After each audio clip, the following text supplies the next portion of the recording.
என் மேலே நம்பிக்கை இல்லைன்னா போய் நீயே பாரு. என் மேலே நம்பிக்கை இல்லைன்னா போய் நீயே பாரு. என்ன நீ நம்பலைன்னா நீயே போய் பாரு அப்படின்னு பேசணும். If you don't believe me go see for yourself அப்படின்னு பேசலாம். Go see for yourself அப்படின்னா போய் நீயே பாரு அப்படின்னு அர்த்தங்களா? சரி, if you don't believe me go see for yourself. என் மேலே நம்பிக்கை இல்லைன்னா, என்ன நீ நம்பலைன்னா போய் நீயே பாரு அப்படின்னு அர்த்தம். சரி, நான் உங்ககிட்ட முந்தா நேத்தே சொன்னேன் அப்படின்னு பேசணும். I told you the day before yesterday அப்படின்னு பேசலாம். I told you the day before yesterday. நான் உங்ககிட்ட முந்தா நேத்தே சொன்னேன். The day before yesterday அப்படின்னா நேற்று முன்தினம், முந்தா நேத்து அப்படின்னு அர்த்தம். சரி, நீ தான் என்னை பேசவே விட மாட்டேங்கிறியே, நீ தான் என்னை பேசவே விட மாட்டேங்கிறியே அப்படின்னு பேசணும். எப்படிங்க பேசலாம்? இதை எப்படி இங்கிலீஷில் பேசலாம் அப்படின்னா, you are not at all letting me to speak அப்படின்னு பேசலாம். நீ தான் என்னை பேசவே விட மாட்டேங்கிறியே. You are not at all letting me to speak. You are not at all letting me to speak அப்படின்னா நீ தான் என்னை பேசவே விட மாட்டேங்கிற. நான் அவகிட்ட பேசினா உனக்கு என்ன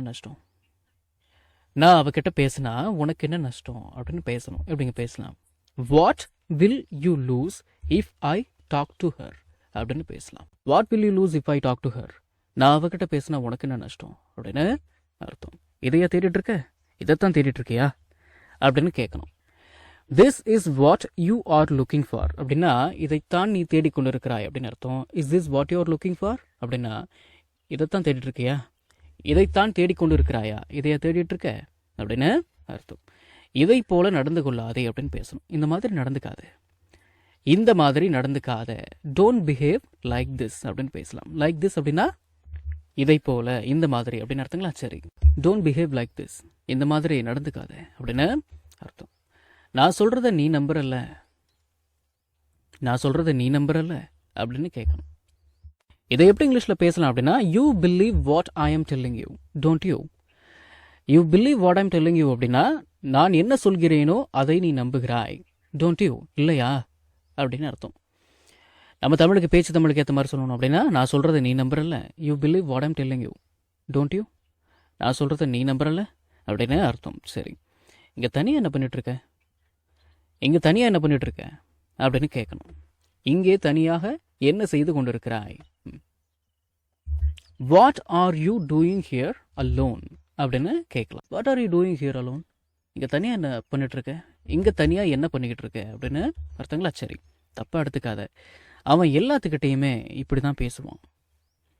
தப்பாக எடுத்துக்காத அப்படின்னு இங்கிலீஷில் பேசுகிறதா இருந்ததுன்னா டோன்ட் டேக் அஃபென்ஸ் அப்படின்னு பேசலாம். He tax like that. அவன் அப்படி தான் பேசுவான், அவன் அந்த மாதிரி தான் பேசுவான். டு எவ்ரி ஒன், எல்லோரிடமும். Don't take offence, he tax like that to every one. தப்பாக எடுத்துக்காத, அவன் எல்லாத்துக்கிட்டையும் இப்படி தான் பேசுவான் அப்படின்னு அர்த்தம். நீ வர தேவையில்லை அப்படின்னு பேசணும். யூ நீட் நாட் கம் அப்படின்னு பேசலாம். யூ நீட் நாட் கம், நீ வர தேவையில்லை அப்படின்னு அர்த்தம். சரி, அவர் என்னை கொஞ்ச நேரம் வெயிட் பண்ண சொன்னார். அவர் என்னை சிறிது நேரம் காத்திருக்க சொன்னார் அப்படின்னு பேசணும். He asked me to wait for a while அப்படின்னு பேசலாம். asked me to அப்படிங்கிறத ask me to அப்படின்னு உச்சரிங்க. asked me to அப்படின்லாம் உச்சரிக்க வேண்டாம். asked me to அப்படின்னு கூட உச்சரிக்க வேண்டாம். சரிங்களா? ask me to அப்படின்னு உச்சரிங்க. சரிங்களா? அப்படின்னு தான் பேசுவாங்க எல்லாரும். He asked me to wait for a while அப்படின்னா அவர் என்ன கொஞ்ச நேரம் வெயிட் பண்ண சொன்னார் அப்படின்னு அர்த்தம். My mom taught me how to cook. இந்த வாக்கியத்துக்கு என்ன தமிழ் அர்த்தம்னு நீங்கள் நினைக்கிறீங்க?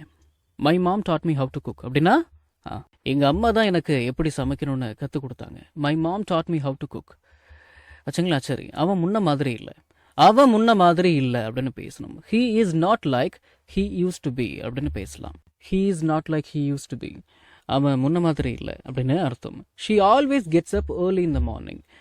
இந்த வாக்கியத்துக்கு என்ன தமிழ் அர்த்தம் நீங்கள் நினைக்கிறீங்க?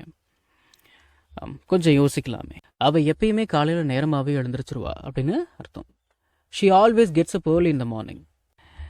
டோன்ட் சிட் ஐடில் அப்படின்னா சும்மா உட்காந்துருக்காத அப்படின்னு அர்த்தம். டோன்ட் சிட் ஐடில் அப்படின்னா சும்மா உட்காந்துருக்காது அப்படின்னு அர்த்தம். சரி, நான் என்னோட ஃப்ரெண்ட்ஸுங்களோட விளையாட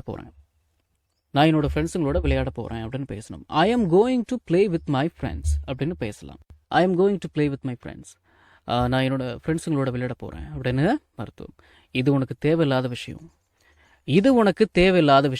this is none of your business அப்படின்னு பேசலாம். This is none of your business. இது உனக்கு தேவையில்லாத விஷயம் அப்படின்னு அர்த்தம்.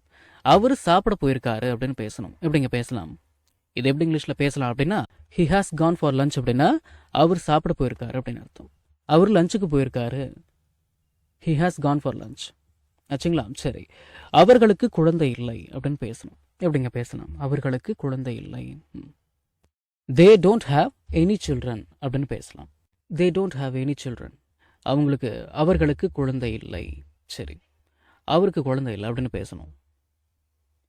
அவருக்கு குழந்தை இல்லை. He doesn't have any children அப்படின்னு பேசலாம். He doesn't have any children, அவருக்கு குழந்தை இல்லை அப்படின்னு அர்த்தம். இந்த வீடியோ உங்களுக்கு யூஸ்ஃபுல்லாக இருந்துச்சு அப்படின்னா ஒரு லைக் பண்ணுங்கள், ஷேர் பண்ணுங்கள், and please please please please please subscribe பண்ணுங்கள். சப்ஸ்கிரைப் பண்ணணும், சரிங்களா? அடுத்த வீடியோவில் சந்திக்கலாம்.